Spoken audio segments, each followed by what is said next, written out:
All right. Well, welcome to another video of the Target Individual Program, Target Individual Experience. So, I'm going to play a video, okay, which you'll hear this uh, woman talk about what is going on in Mississippi. And many of these Nigerians don't even have a clue about what's going on in their state. Okay? So I talked about how, they always send me subliminal message, particularly, you know, uh, their true intent, right? Which is to put us back into slavery. Okay? Uh, they'll start targeting me when, let's say, if I look at videos of where they may have an interracial couple in there. Okay? They'll start using the police siren, stuff like that, right? Particularly if it's a black man with a white woman, okay? But like I said, Negropeans are living in ignorant bliss. They, because of their indoctrination into religion, that has binded their mind from seeing the truth, all right? But some people will become awakened, right, out of their program state, all right? So I'm going to play the video. And remember, Senator Tim Scott says that America is not a racist country. Okay? And a lot of you Nigerians think because you got a nice house, you got a job, particularly in the federal government, you may be on the police force, right? With your religious BS and your white uh, uh, counterpart, right? You go on patrol. There's a reason why whenever you see a Nigerian male with a white male who are both are police officers, you always see it as the Nigerian male that will treat his very own people the worst. The worst. Okay? Because it is that deep psychological conditioning within us, that deep self-hatred that see white people as being our masters. It's subconsciously, this is built into our subconscious. Why we see them as better. Okay? So, you can ask anybody.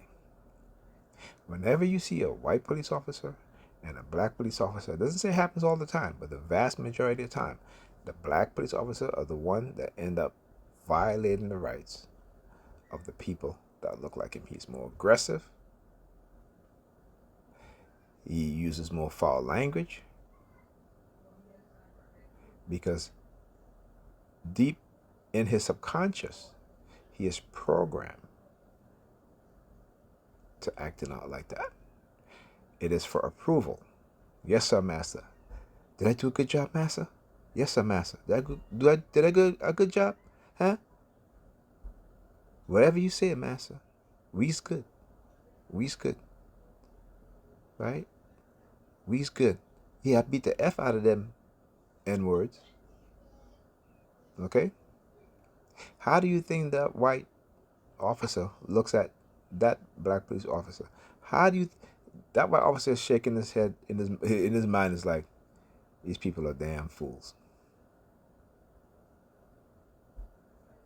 You live in a state, Mississippi, that have no problem letting you know what they're trying to do.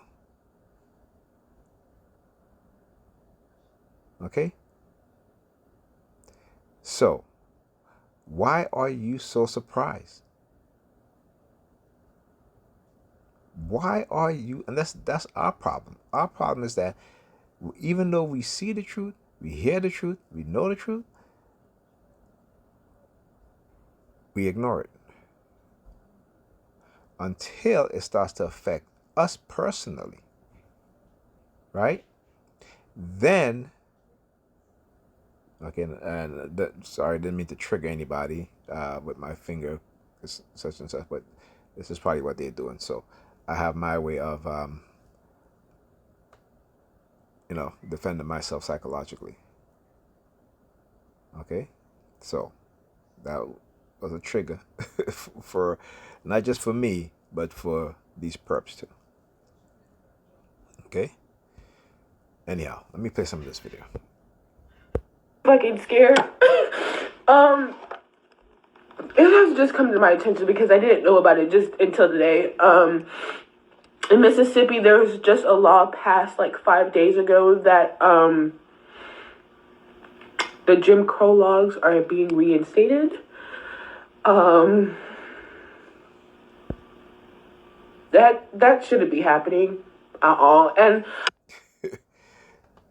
Hold I know you may be wondering, this is like not my normal content on here, but I'm sorry. And I just have to make this known because what the fuck? What the actual fuck? It's I'm sorry for laughing. Okay, and I'm not laughing because it's funny. I'm laughing because these Negropeans, like I said, just like with police officers, right? Black police officers, who will come into the same neighborhood that they grew up in, similar neighborhood, and who would treat the young men in those neighborhoods, right, with disdain, disrespect, even robbing them, even sometimes framing them,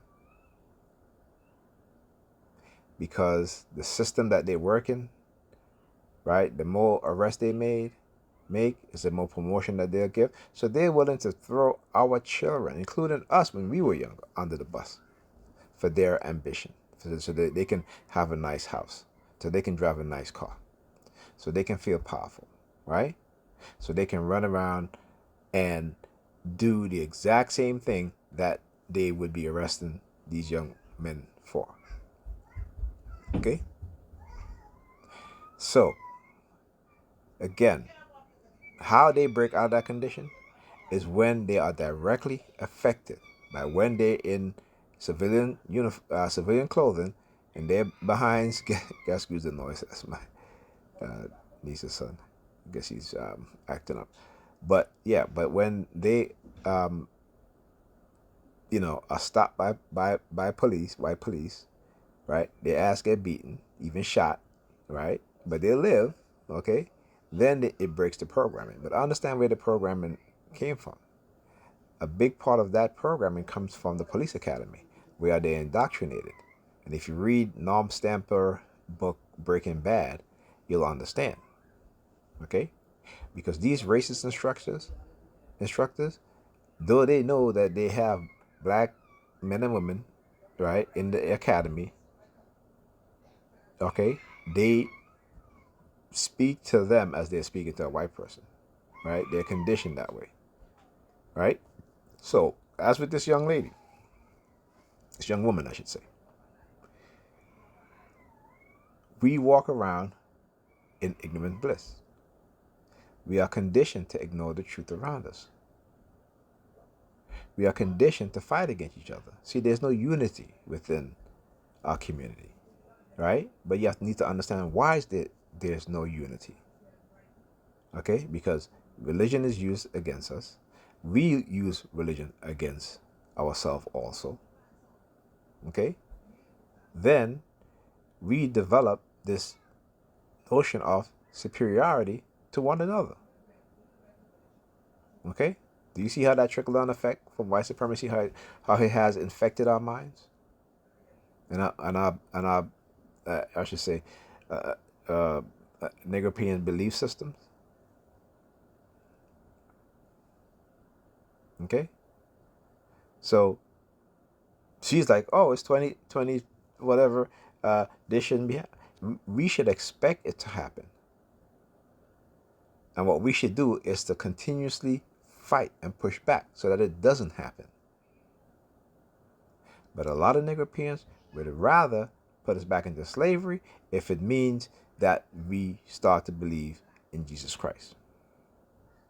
They are willing to sacrifice your children, my children, us, and themselves back into slavery so that we all can accept Jesus. And this is why I said they are a bunch of damn fools. And I mean it with all sincerity. I truly mean it. So hopefully this young woman who got this wake-up call will start to look at things the way it should be looked at. In reality, the truth. Can't pretend that these things are not happening in government buildings, right? By state elected government officials. You think this is not happening in New York? You think this is not happening in Chicago? You think this is not happening in the South? You think this is not happening in California? It's happening all over the country. Okay? This is a silent takeover. I've been talking about this. All right? And as soon as I say a silent takeover, you hear the police sirens in the background. Yes, because I'm exposing them. Religion is what they are using. Religious belief, manipulation. Remember in the Bible, what did Paul say? He says that I trick you with God. Meaning he lied, he tricked, fraudster, manipulator, to bring you closer to Christ. Right? So if the religious people have to lie, deceive, trick anyone into believing their religion, what does that say about them? Most importantly, what does it say about their religion? Okay? Keep your eyes open, not the two in front of you, but your mind's eye. Break out of the conditioning. Okay? Learn the truth about who you are. Love who you are. All right? Love your features. Okay? Love what's outside of you and love what's inside of you. We all can make improvement psychologically, physically, but we must see the truth in order to do what needs to be done. All right? So, that being said, I'll talk to you guys in the next video.